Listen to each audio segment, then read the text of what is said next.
This week, I sat down with Renee Williams, who is the founder and managing partner at Williams Biotech Consulting. Renee is a fractional chief business officer for small and growing biotech companies, and she had such an interesting career path that led her to this through big pharma, small pharma, and venture capital. And now she enjoys helping biotech startups secure funding and navigate partnership deals. And it's so interesting to talk to her because many biotech founders are not really well schooled in business. And so getting those term sheets can be really scary. How do you navigate JP Morgan and other major conferences? How do you turn on that extrovert energy you need to attract people to your company, to come to the table, to make deals with you? It was a really cool conversation, and she really opened up about some of the challenges that these small companies face and how she really enjoys just rolling up her sleeves and helping them to find funding. So I hope you enjoyed this conversation as much as I did. Renee, thank you so much for being here today. I'm really excited to chat about your experience. But first, I want to know a little bit about my guests. What did you want to be when you were 7? What are you now? And how'd you get there? So I wanted to be a cowgirl. Like literally a cowgirl. And it's not because I loved horses or the lifestyle. It's because I liked the clothes. So I can remember it was preschool, kindergarten. They brought a pony to campus and they dressed us up. It was this pleather, like red pleather chaps with a vest that had fringes and that had a matching red hat. They put on some jewelry and boots and then put us on the horse and took a picture. And I was just like, yes, I like all of this. And so the next day I was like, Mom, I made her go buy me a jean jacket with some fringe on it, one of those bolero necklaces, some boots that I wore until there was no heel left on it. I wore those boots like every single day. That was my thing. You know, at kindergarten, my thinking was very linear. I put on these clothes. They told me I looked like a cowgirl. I love the clothes, so I must want to be a cowgirl girl, like full stop. And for years, I dressed very Western. I love that more than you know. So I am a cowgirl. Oh, there you go. And yeah, same. It's like I sat on a horse when I was really little, and that was it. And, you know, there's something to reflect on there. When you dress the part, even today, don't you feel the part sometimes? 100%. Even when I'm feeling like the worst is when I try to dress the best. How you look is how you feel, or how you feel maybe is how you look. And so I try to, dress for the occasion. Yeah. In my career coaching life, I tell people to dress for the job they want in 10 Yes. years, you know? Yes. It's exactly that. Well, that's amazing. Now, what are you today and what was your path to get there? I started my own consulting firm. I serve as a fractional CBO for several companies. The career path to get there is not direct, and I can't even say that this is what I always wanted to be. Early on in my career, I realized that it was more about how do I want to feel and what do I want my lifestyle to be. And when I sort of evaluate those things, then I went out and said, okay, what kind of job would allow me to be free?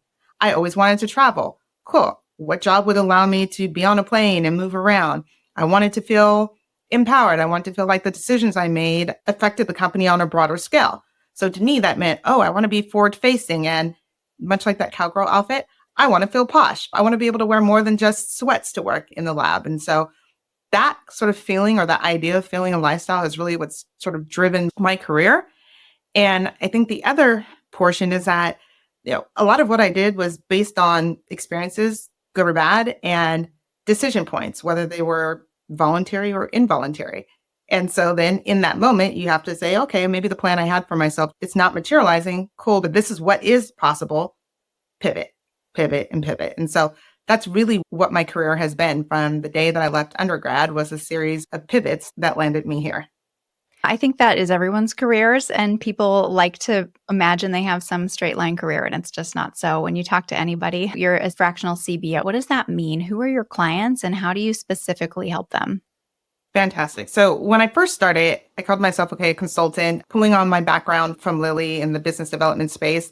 The first few sort of clients I had were things like, hey, can you help us landscape? Or can you look at our science and our deck and sort of tell us where we line up in the world and how we stack up and what do we need and what's missing? It was right in my wheelhouse, but it wasn't necessarily something that I enjoyed doing. I really enjoyed strategy more.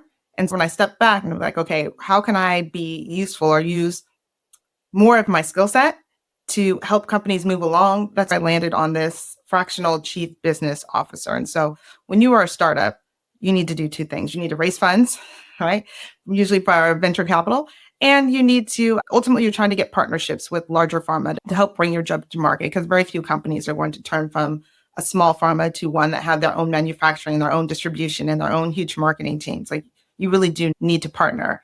And that was a space that I felt uniquely positioned to help companies with. So that is what I do. I help companies fundraise, and I also get their pitch decks in front of pretty much anyone that, in my opinion, that it at least lines up, right? Like, there could be some usefulness there. Then sure, I can go get your deck in front of, whatever pharma, pick one, or maybe mid-cap. And then the other thing I think that I'm pretty good about is eliciting real feedback.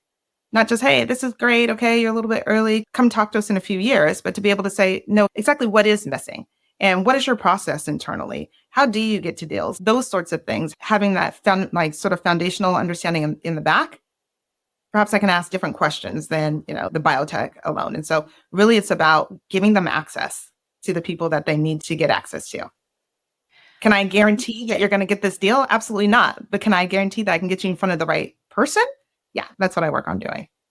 That's really valuable for small companies because they often don't think about what that chief business officer role could do for them. And they also can't afford it, right? They're not going to hire somebody full time. Exactly. And from my perspective, most of my companies are early, right? They're looking for that seed or that series A. I don't really want to sign on full time to a company that doesn't also have funds. I much prefer to be able to work with several companies, and I pick and choose them carefully so there's not a conflict of interest. If anything, they're synergistic to each other. And so maybe when I'm in front of, pick your pharma, I can actually talk about all the companies at once in a way that makes sense, and not just, hey, I have these two delivery companies. Pick which one you like better.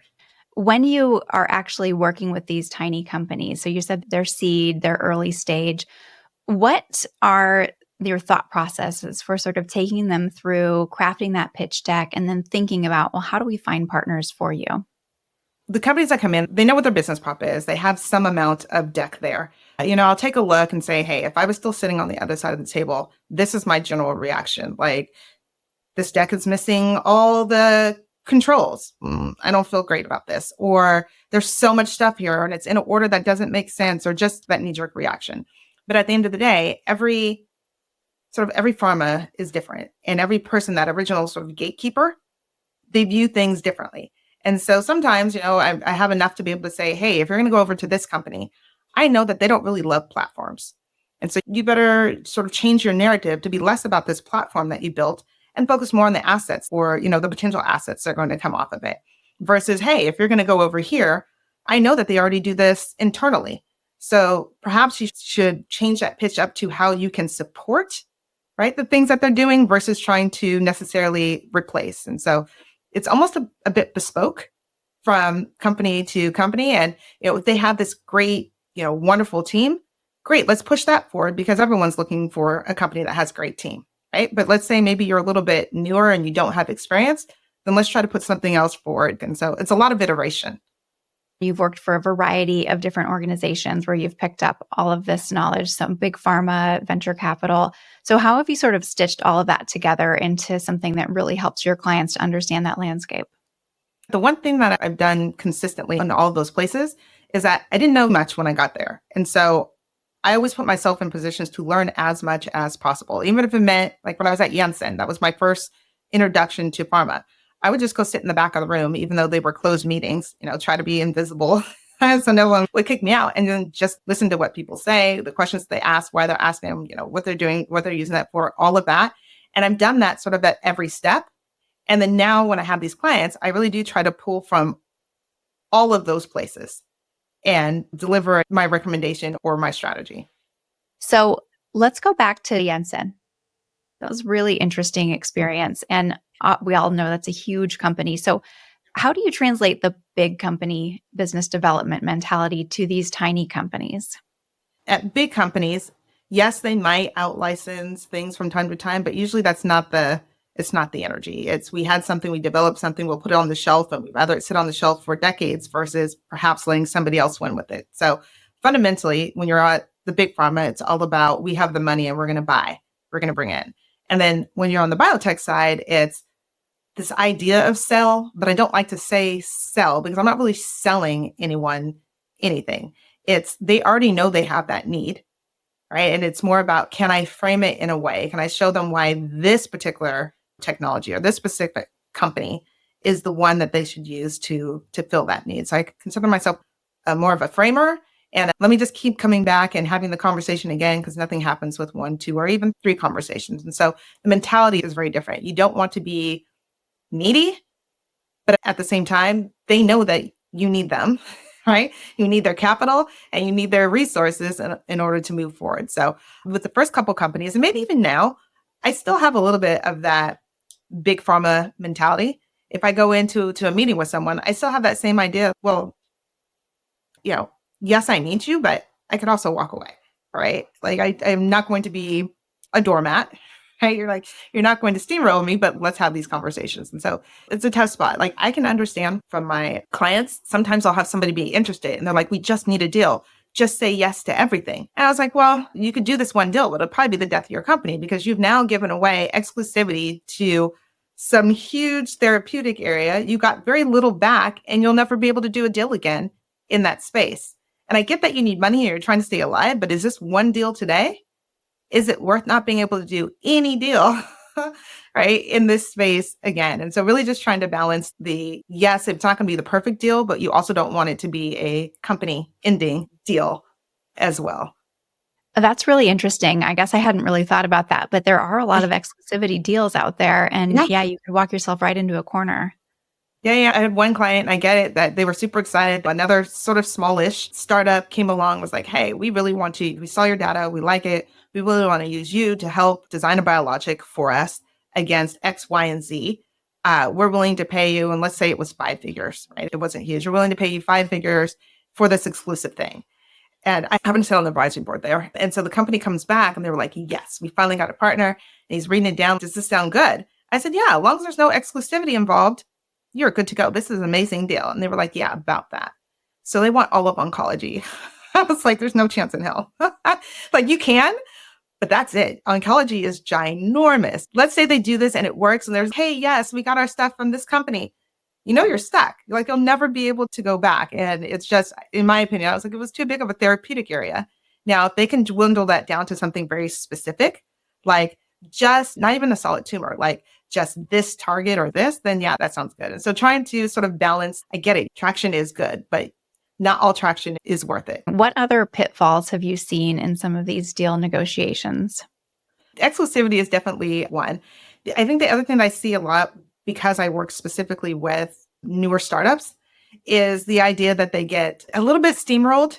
And so, the first term sheet to come across the table it usually sucks. And that doesn't matter where you are, right? From the big pharma point of view, it was, we're going to ask for the entire world and we're going to seem like we're going to demand it. And if they're willing to say yes, that was their loss. Now, it's not how I liked doing deals because at the end of the day, you still need people to execute. And so if they feel like they signed a bad deal, people will stop doing work, right? They'll go find another deal and just forget your deal. And so I was really focused on trying to make sort of equitable spaces. But the thing that I try to say is just because they said it doesn't make it so, right? It doesn't mean that you can't negotiate that thing. Sometimes you don't even have to speak to it. You can just stay silent on it. And that is an answer just the same. And so for my new companies, usually that's it. It's not understanding the space because I've never actually been in pharma. So it's not necessarily understanding how decisions are made. You think that decisions are about your science, and to a small part they are, but there's so much more politics and internal strategy. Do they have a program already, right? Because it's hard for you to know these things. Do they already have a program? Are they looking to you to replace that program? Are they looking to you to just learn things from you to increase their own program? And there's a lot of things that have to happen for these big deals to come across. It's why they take so long. It's why sometimes, 12, 18 months, depending on who you're working with. And so it's sort of the same, sort of biggest mistake is not understanding how things are happening on the other side. And it's not that it's a mistake. It's just you don't have experience. And if you don't know anyone that was in that space, there's really no way for you to learn except for baptism by fire.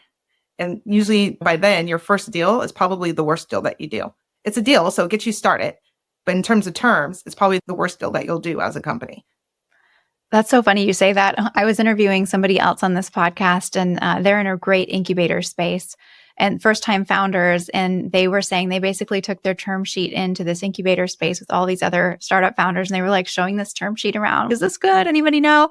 And that's so scary. These are scientific founders and they weren't trained to actually be able to negotiate those things.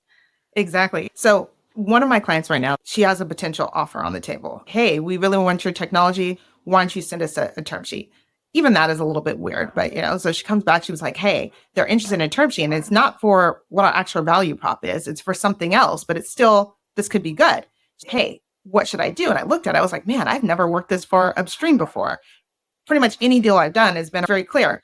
A molecule is going to come off of this. A target's going to come off of this. Some kind of drug is going to come off of this.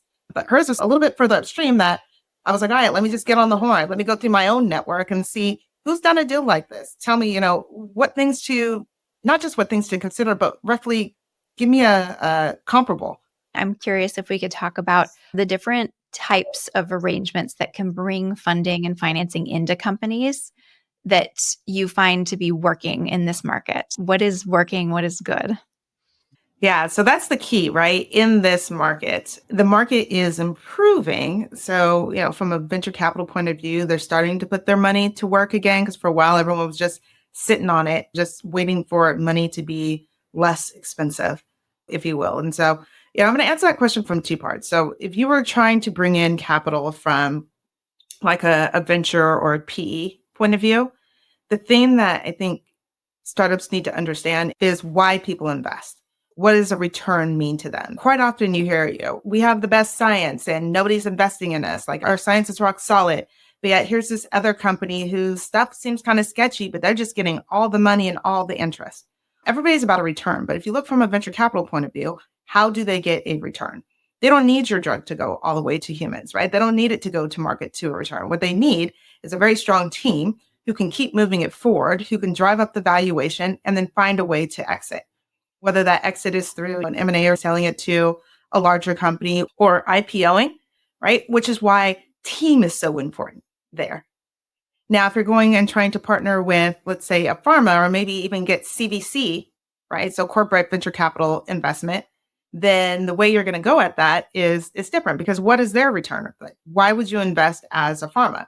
Well, ultimately, you do want a drug, right? So now you're looking at the science a little bit differently. You still want a good team because you need someone that you're going to partner with, but how you feel about the science itself and its ability to make it to humans probably is a bit more of a driving factor, right? Maybe it's number 2 on the list, team and science, versus venture, like it's number 3 on the list, team, market fit, and then science. And so when you're trying to approach someone, you should be having 2 very different mindsets for them and speaking to the thing that they need to hear. And so my approach or my answers are never the same for everything across the board. But sometimes I think it's a little bit harder for biotechs to understand like why they aren't getting the traction that they want, right? Why are they not getting this? So some of the things that I've been trying to do with my companies is this. Okay, if VC is not going to bring in funds for you and you're having a hard time getting traction with pharma, everyone says they want more data. How are you going to do it? Especially if you don't have money. You need to start working parallel. And so, hey, here's a company over here who I know needs X. And you're a company who has X, but you need Y and they have Y. You need to start figuring out how you can do sort of a net zero interactions together to get the things that you need to build your packages to then become more appealing, to look more attractive to those places. And so that's sort of what I've been focusing on in these times to keep people moving forward, maybe not in the way that they imagined, right? Maybe you don't have dollars in the bank, which is what you want to see. But if you could still build these packages and make a more of a robust presentation of yourself, you're going to get there, right? As the capital starts to flow again. So do you ever run into biotech founders that don't want to move in the direction that they need to go to get those interim stages of moving forward? 100%. There are different types of CEOs, right? There's the CEOs who are in it for almost power, right? I want to lead. I want to make decisions. I want to bring this thing forward. And my sort of self-worth at this point is directly connected to this thing. And a lot of times those are founders who are also technical founders, right? This was their research project somewhere and brought it forward. And so they're very much invested. And then there are the CEOs that maybe were brought in outside to lead this company. They have much more of a pragmatic approach because it's a little less, this is not my baby, but this is my remit and this is the thing that I need to bring forward. And so usually those types of founders are also focused on generating returns, right? Those are the kind of founders that probably your venture capitalists like as well. And so, I'm not interested in fighting with anyone. I'm not interested in trying to, sort of run up against a brick wall all the time.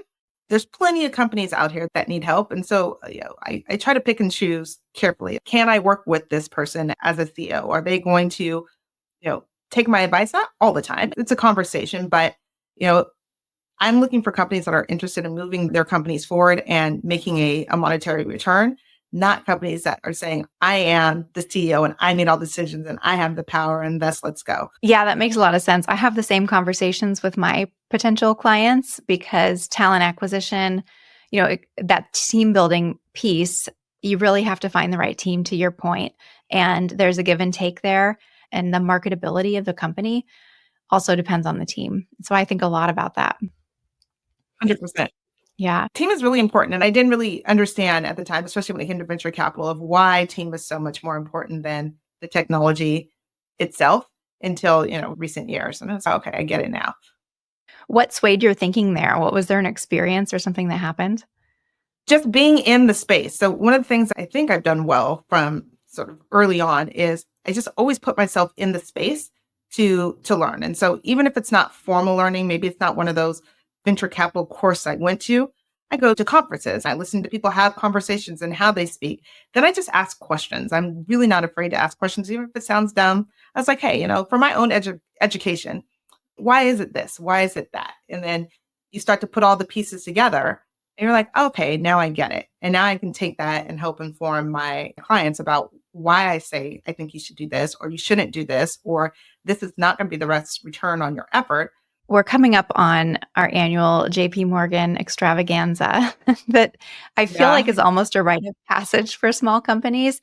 How do you help your clients navigate that? What are the goals there? For that, because rarely are my clients actually going to the JP Morgan conference. Instead, they're trying to have meetings outside of the conference. And so essentially my goal is how many meetings can we get? How many calendars can we get on? People that we've talked to, say, starting last year. So I started my company right at JP Morgan. That was my first sort of coming out. So, okay, who did we talk to then? Have we updated our data since then? Can we get meetings on the table? And I think that's really where I come into play because, again, it's about access. And so if you're new, and especially if you've come from, I have several AI companies as a client. A lot of those have come from your Metas, your Googles, these spaces that they have zero contacts in pharma. And so really that's how I spend my time. And it's an exhausting few days. It's an exhilarating few days, but between lining them up with meetings, and if I can't get them meetings, then okay, these are all the after hour functions that I'm going to go to. Who is it that we want to see? Because I'm going to find them in the room and be sure, I do a soft pitch here while we're standing. So they're late nights and it looks like it's socializing, but really it's just a lot. It's working, just trying to get those follow-up conversations. Yeah, I don't envy your job. That is, as an introvert, it's an exhausting sounding a couple of days. And I know a lot of business folks that live for it and they love it, but you're going to be fully on for days on end. It's interesting that you say introvert. I was just having this conversation after BioInvestor because it was kind of similar. I picked up a client 2 days before BioInvestor, so there was no time to actually book meetings. Instead, I had to do everything on the fly. Everything was just trying to hustle up. And afterwards, some folks were like, hey, let's go to dinner. And then they wanted to do the after dinner. And I was like, I cannot. I am so emotionally drained. I am just tired. I need to go crash. And they're like, what are you talking about? I am an introvert at heart who plays in this sort of forward-facing extrovert world. And so to be on all the time for multiple clients at every chance, it does actually suck so much energy out of me. I love what I do, but I also love this little quiet time. I go home and to get to go to sleep. And so I think that there's a place for both. It's just about how you manage that energy because it's not like an extrovert would say, being out in that space reinvigorates me. Right. And for me, I was like, oh no, it drains every ounce of energy I have. I love it, but I also need to go home and I go to sleep and recharge myself in quiet before we come back. I have so much respect for you and all the other folks that pound the pavement at these huge conferences, that extrovert energy that you bring. To summarize, like the big win for a baby company at these conferences like JP Morgan, it's going to be who you meet and those seeds of connections that you're making that you then can grow over the year. But that's sort of the meeting ground. And then it's cultivate, cultivate. Exactly. And taking every opportunity to get genuine feedback, right? Not just the, okay, yeah, this is good, come back, blah, blah, blah, but to get genuine feedback. Because sometimes it's very hard to tell, depending on where people are from, what culture they're from, what state they grew up in, is whether they'll say, I'm sorry, I'm just not interested. Or, oh, okay, that's nice. Yeah, circle back. And really that is their no. And trying to learn, the nuances of this is a not right now versus this is a never. And trying to really follow up with the ones that are just not right now and sort of pushing back to say, but no, give me more specifics. Because that's really the only way that you're going to grow, which is why you have to, in my opinion, those CEOs that are very much invested in whatever happens to this company is a direct reflection of me. It's difficult. You're going to have to detach a little bit. And when you get negative feedback, just be like, okay, great. It's a stepping stone for me to improve in this space and move on versus it is a personal blow to my entire, to my entire ego and existence. You really do have to decouple the two. As you reach out to larger companies, even if they say no, not interested in meeting at JP Morgan, one reasonable follow-up question is, big companies use JP Morgan in different ways. They might be there just to reconnect with people that they already have conversations with to try to pull it forward and not necessarily find new substrate. Or it could be quite the other. It could be like, well, we're not interested in talking to people that we already talked to because we know how to find them. It's only new substrate. And so as you're trying to connect and reach out and say, hey, can we meet you there? If someone says no, even trying to find out why. Is it a no just because it's not great for that conference? Or is it a no across the board? And if you're going to go, and maybe they say, no, we don't have actual meeting slots anymore. Great. Can I meet you for coffee? Can I do this? Can I do that? Have a spot. If you're a small company, you don't have money, you don't have the room to book these rooms at the hotel and all of that. But you could very easily find your local coffee spot, find a chair, hold it down and say, hey, great. Can we get a cup of coffee? It's right here. Or, I belong to a club in the city. When I can't find room, I go use the club. And I was like, hey, great. Let me introduce you to this club. And by the way, let's have this conversation here. So go to the after parties, and it's not literally just to party. Right? It's not for the snacks and the drinks, but you're actually looking at hunting for the kind of people or the companies that you want to talk to. Go find them. Have those conversations, get your cards exchanged. If there's an after thing, even if you're tired and the introvert in you wants to go home, no, you go to that next thing, right? Until you have the ability to have the conversations that you want and then follow up. Yeah, you kick that introvert's butt and you drag them out of the house. Yeah. Bring her some caffeine, right? Maybe a more comfortable pair of shoes or a change of clothes in the evening, and then you just keep going. Keep going so you can't do it anymore. I love that. What a fun discussion. So what do you hope to be doing in the next 10 years? What are your big goals? I imagine myself doing this for a bit longer. I'm really interested in closing deals and helping people raise and sort of building up a nice portfolio in that space. Sort of one of my stretch goals, which comes back a little bit to where I begun, is I actually really want to build a boarding school in the Bay Area that is focused on STEM, finance, and entrepreneurship, the kind of things that I wish that I even knew the words way back when. Where I sit now, I think like all of this has only been in the last decade where I learned this word and I learned that this field exists and this is how you do it. It wasn't anything that I ever saw in my community. I never knew anyone that did these sorts of things, but really wanting to tie those things together. I was super focused on being a scientist. I thought a scientist was the end all be all. I only ever studied science.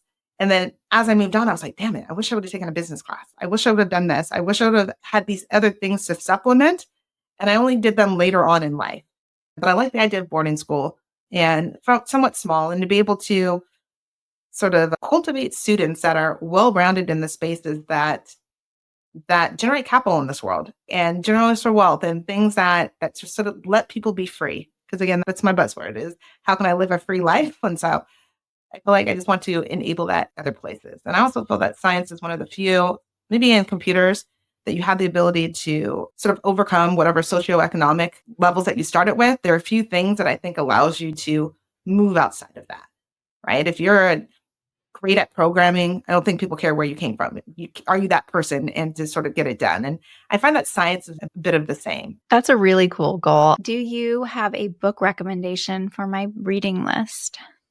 I do. It's called The 3 Minute Rule by Brant Pikic. It's got a maybe like a Polish last name, but it's called The 3 Minute Rule. And the thing that I like best about it is it's about pitching. Now, granted, he's in the TV world. And so he's talking about creating pitches for big TV executives. And, you only have 3 minutes to capture his attention. But throughout the book, he realizes like, oh, I can take this same framework. And then he's done it in the construction world and he's done it in the science world. He's done it across the board. But what I liked about that book was the framework of how to take all this information, these big ideas, and distill it down into very distinct parts. Your first 4 lines is about setting up the background so people know exactly what you're talking about, right? The next section is about the proof of that thing. And the last 2 sentences is about closing the deal. And I think that it's very applicable to biotechs and this idea of pitching because you really can't say a lot of words, right? You can't really go through your whole thought process and blah, blah, blah, blah, because you lose people's attention very quickly. But I thought that this was a really cool way to kind of keep iterating your pitch in a way that's based in, we'll say, psychology. Like this, people need to know this first, and then they want this, and then they want this. And so it's a book that I go back to from time to time when, let's say, there's a new idea or I'm trying to figure out, okay, how am I going to pitch this to someone? I kind of go back and work through the exercise and then say, okay, I think that these are the 9 things. I think that's what it comes down to. You're ultimately only going to make 9 statements that capture everything I need to convey to get someone's attention. And then I can say all the rest of the things later. Yeah, I'll look that up. We'll put it in the show notes for people to click through. That sounds really good and very applicable. I'm even thinking for my career development group, even just pitching yourself, right? Can that be translated there as well? I think 100%. Because like I said, I like how it sets up like people need to first know what it is before you sell them on it. So your first 3 lines, only information, not information with conclusions, not just information. This is my name. This is where I'm from, blah, blah, blah, blah. And then whatever, like the middle part is, hey, whatever it is that you're selling, like state those 5 facts or whatever it is. Yeah. Then a little bit of proof. And then hopefully, I think it's cool. And I've been using it. That's amazing. I'll definitely check it out. Thank you. And where can people get in touch with you if they want to learn more? You can go to my LinkedIn. You can email me. I don't have any other social media. Unfortunately, I'm not like a tweeter or a Facebooker or any of those things, but I check my LinkedIn regularly and my emails. Absolutely reach out. We'll put those in the show notes too, so people can click right through. This was really fun. I learned a lot. Thank you so much for telling us all about the science behind what you do. Thank you for the invitation.